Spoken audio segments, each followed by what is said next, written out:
આપજો. મારે અપેક્ષાથી આંટી ઊભી નથી કરવી, મને બળ આપજો. મને અપેક્ષાથી અરુચિ ઊભી નથી કરવી, એવું બળ આપજો. સૌ તમે અક્ષરધામના, પ્રભુ મુક્ત અક્ષરધામના. મધ્ય 13, પંચાણા 7, છેલ્લાનું 2, છેલ્લાનું 21. અક્ષરધામની સભા કરતા આ સભા અતિ અધિક છે. ભગવાન સ્વામીના ગઢડાની ધરતી પર છેલ્લાના 21માં બોલ્યા છે, અતિ અધિક છે. આપણે બધા અક્ષરધામમાં જ બેઠા છીએ. પણ જેમ જેમ આ અપેક્ષાઓ, વિવિધ પ્રકારના ભાવો છે, અપેક્ષાઓ છે, આપણે તો જય સ્વામિનારાયણ સૂત્ર યાદ રાખવાનું છે. કોઈ આત્મીય બને કે ન બને, કોઈ વર્તે કે ન વર્તે, કોઈ સેવા કરે કે ન કરે, મારે સેવા કરવાની છે, મારે વર્તવાનું છે. બધા સૌ જીવન મુક્તો છે.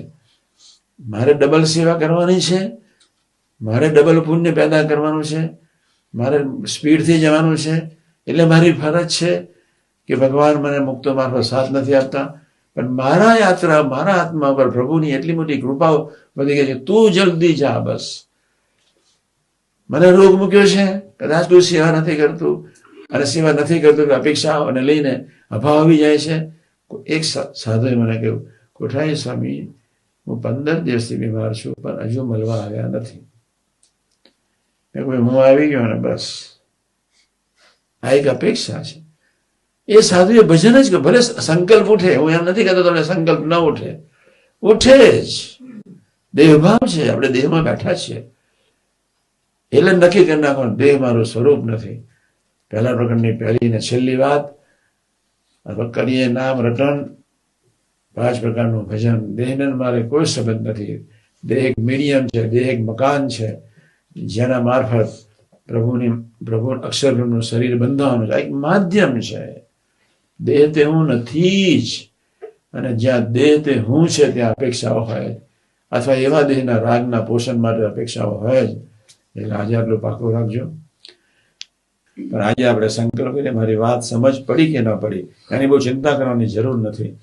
પણ અપેક્ષા સંબંધ ન તોડી જાય, અપેક્ષા અભાવ લેવાય ન જાય, અપેક્ષા આત્મિકતાનું ખંડન કરી જાય. અને એ જેની પાસે અપેક્ષા છે, એવી કોઈ પ્રેમભરી મૂર્તિ એ તમારા ભજનમાં આવે નહીં. આટલું આપણે ખૂબ ધ્યાન રાખજો. આજના શુભ મંગલકારી દિવસે ભગવાન કિશન, ભગવાન રામ, ભગવાન શિવ શક્તિ, ભગવાન સ્વામિનારાયણ. ઘણી વાર નથી હોય, તમને બધાને મળતો જ નથી. એક સાધુ મને 3 વાર કહ્યું, સ્વામી આજ મળવું છે. હું મળીશ જ. હજુ નથી મળ્યો, 5 વાર કહેશે તો મળીશ. તો હું ભૂલી ગયો નથી. આઈન્સ્ટાઈનનું યાદ રાખતો એનું યાદ ના રાખો, રામાયણની કડી યાદ રાખતો એને યાદ રાખો ને ના રાખો, એને યાદ તો રાખો જ. જરૂર પડશે તારે બેસીશ, જરૂર પડશે તારે બધા જોડે બેસી દે. હજુ 2 વાર ગયા છે, પછી મળીશ. નથી મળવું એવું તો છે જ નહીં. મને ખબર છે મેં સાધુ બનાવ્યા, નથી મળવું એવું છે જ નહીં. જરૂર પડશે, પણ હવે તમે યોગ્ય પાત્રો થઈ રહ્યા છો. પરદેશી તો એક ગુણાદાસ મહારાજ 2 જ છે. પરદેશી ગુણાદાસ સાહેબ પોતાની વાતમાં છે, આ સાધુ પરદેશી આવ્યા છે, એટલે પરદેશી આ સાધુ છે, એટલે એ થતું નથી. ગુણાદાસ સાહેબ એટલી વાતો કરી, શોધ પકડ તમારા માટે છપાવી નાખીએ છીએ. આ સાધુ તો પરદેશી છે, એકદમ મેળાપ થાય એવો નથી, એકદમ હેત થાય એવો નથી. એમ મારે આજે મૂર્તિ આવતા જન્મે આવજે, શાંતિ રાખ. પણ આ જે અપેક્ષાઓને લઈને જેટલા સંબંધો નિરંતર જોયા કરે છે, અપેક્ષાઓને લઈને નિરંતર, પછી શું છે કે મહિમામાં રહી શકાતો નથી. અને અપેક્ષા આવીને અભાવ જરૂર છે, તરત જ સ્વાધ્યાય ભજન. આટલું પાકું રાખજો, 100% પાકું રાખજો. એકને બોલાવીએ, એકને ન બોલાવીએ તો બી અપેક્ષા, એકને મળવું, એકને ન મળવું, એકની સાથે આનંદ કરવો, બીજાની સાથે આનંદ ન કરવો તો બી અપેક્ષા. ઘણા પ્રકારની અપેક્ષા. જેટલો ઈગો, અનંત પ્રકારનો ઈગો અને અનંત પ્રકારનો દેહભાવ, એટલી અપેક્ષાઓ હોય છે. આ વાતો મેં એટલા માટે કરી, તમે નપાસ ન થાવ. નપાસ થયા તો જય સ્વામિનારાયણ, મારે આગળ જવું જ છે, જવું જ છે, જવું જ છે. આ ભાવથી નેચરલ સત્સંગ કરવાનું, કોઈ સમજે ન સમજે જે સમજે, મારી પોતાની દુનિયામાં મસ્ત.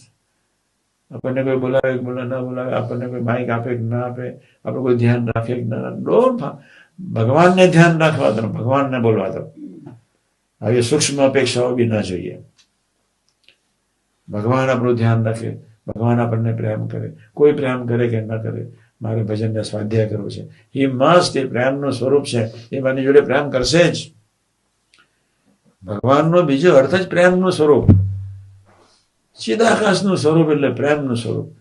પ્રેમનું સ્વરૂપ એટલે દિવ્ય સ્વરૂપ. એક જ બધા દિવ્ય કહો, પ્રેમ કહો, ચિદાકાશ કહો, અક્ષર કહો, it is one and the same. પ્રેમનું સ્વરૂપ છે. વેર ધેર ઇઝ અ પ્રેમ, ત્યાં દિવ્યતા હોય, ત્યાં મીઠાશ હોય, ત્યાં ભક્તિ હોય, ત્યાં લય અવસ્થા હોય. એમાં જ્યાં જ્યાં જે વૃત્તિઓ નડતી હોય એવી સૂક્ષ્મ અપેક્ષાઓને પણ આપણે પ્રલય કરવો છે. અપેક્ષા છે તો વાણી બદલાય છે, અને અપેક્ષા ન હોય તો વાણીની મીઠાશ ક્યારે જાય? ક્યારેય ન જાય.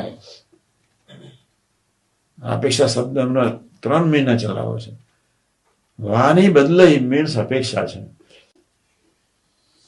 ને વાણી ના બદલાય તો સમજી લેજો નિરવતા છે. તમારી સેવા મધ્ય 28-41 પ્રમાણે થાય છે. સાથી મિત્ર સાથે વાણી બદલાય છે. તમારી રીતે કોઈ ન વર્તે તો વાણી બદલાય છે. તમારું સાત્વિક અહમ તમારી વાણી બદલી જ નાખે, અને આમ વર્તવું જોઈએ વાણી બદલી જ નાખે. એટલે આ વસ્તુ પકડી રાખીશું એટલે બધું તંત્ર ઘણું સારું થવા માટે પ્રયત્ન ઓટોમેટિક કરશે.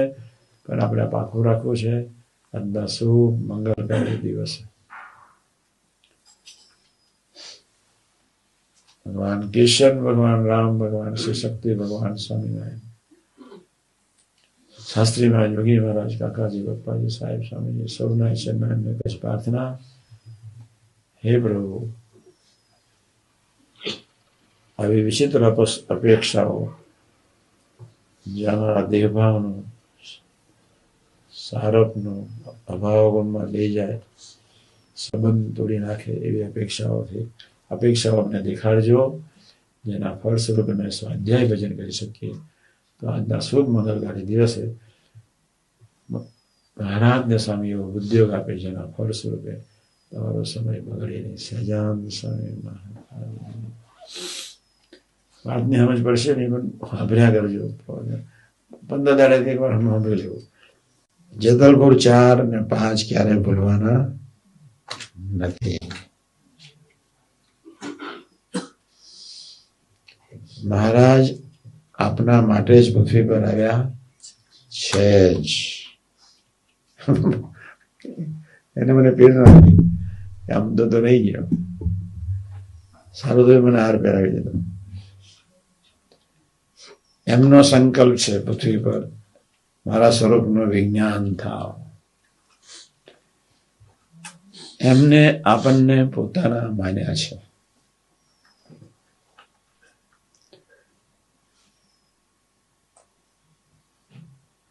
સંબંધવાળાનો એમને ખૂબ ખૂબ મહિમા છે. ગઢડાની ધરતી પર રિસાદા તો હતા જ, પણ આવીને છાનામાના દહીં તો ખાઈ લીધા હતા. 21 વખત ભાગી ગયેલા. નાના પ્રસંગો કેટલા બન્યા છે. જીવવાન લાડવાન મહારાજની વચ્ચે પેલા હેતનું અંગ છોડે ને મહારાજને છોડ્યા વગર રહેવું નતું. અનાદિત પ્રીતિમાં લઈ જવા હતા. મોટો પ્રસંગ બને તો મહારાજ ઉભા થઈને, જય સ્વામી, લે તારું નહીં ખાવું, જા. જાય એમની રીતે ના વધે જાય. 21 વખત દહીં રોટલા લઈને સમજાવાય કે જવું પડ્યું.